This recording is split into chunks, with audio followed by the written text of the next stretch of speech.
Hello everybody, my name is Kandis and today I will show you how you can fly anywhere, anytime, even today, even right now.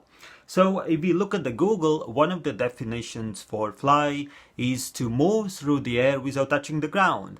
And that sounds pretty simple, and one of the simplest ways simply do jogging. And you're probably wondering, well, what about walking? Well, actually, when you are walking, there is always one of your feet touching the ground at any given time. However, when you start jogging, you're actually off the ground every time you lift up your foot from the ground till you put down the other foot on the ground. I did some research on this, so let me show you what I found. So when you are jogging, then as you can see here, if I keep moving the back and forth, you can see actually right now I am not touching the ground at all. Therefore, I am practically flying in between each step that I take. And you're probably wondering, yeah, but how much of a flying it is? And this is exactly what I was wondering. I was wondering how many percent of the time I'm actually in the air and then how many percent of the time I am touching the ground. And to find out that information, I put the footage on LumaFusion. And then I also put stopwatch footage on LumaFusion as well. So this way I was able to separate the stopwatch footage exactly at the times when my feet are touching the ground and then also when my feet are lifting up the ground. And so this way I was able to precisely calculate how long time I was in the air and how long time I was actually touching the air.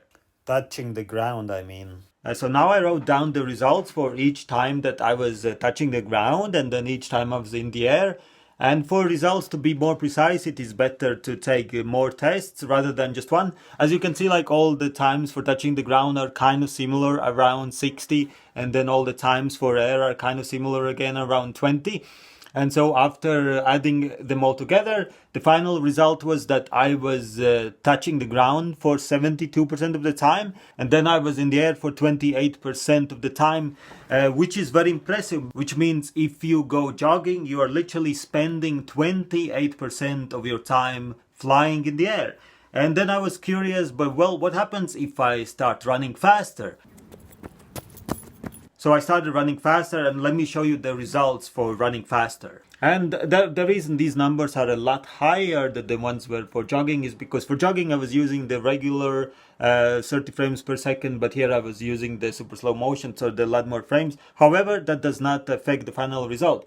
However, what was very surprising when I was running faster, I was actually spending in the air a lot more time because when I was jogging, it was only 28%. However, when I was running, it was 38%, which is a massive 10% increase. And then accordingly, the touching the ground was now 10% less. It was 62%. So that was very surprising for me. I did not expect that result. But basically, yeah, when I was running faster, I was now spending 38% of my time in the air. So that was incredible. So now when I found out that, I was wondering, well, what happens if I'm sprinting? You know, if I run as fast as I possibly can, will that increase my time in the air? So let me show you results for that as well. Okay, so now I got the results for sprinting. For sprinting, time spent in the air has increased by 2%.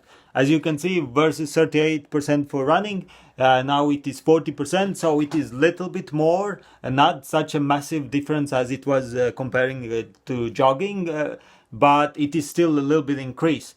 So if you are sprinting, which is really hard to do, you know, you cannot sprint for a long time, then you are actually spending 40% of the time in the air.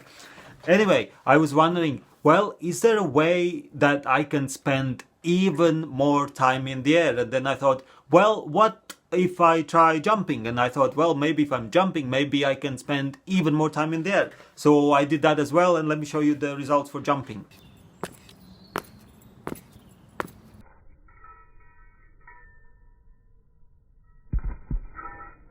Okay, so the results for jumping might surprise you, because they did surprise me. And without further ado, here's the reveal. For jumping, you are actually spending 60% of the time in the air. versus only 40% of the time touching the ground. So basically, when you are jumping, like I did in the video, you are spending more time in the air than you are actually spending touching the ground. And I thought that was like so incredible. It's like anytime if you want to spend more time in the air than on the ground, all you have to do is just start jumping in one place.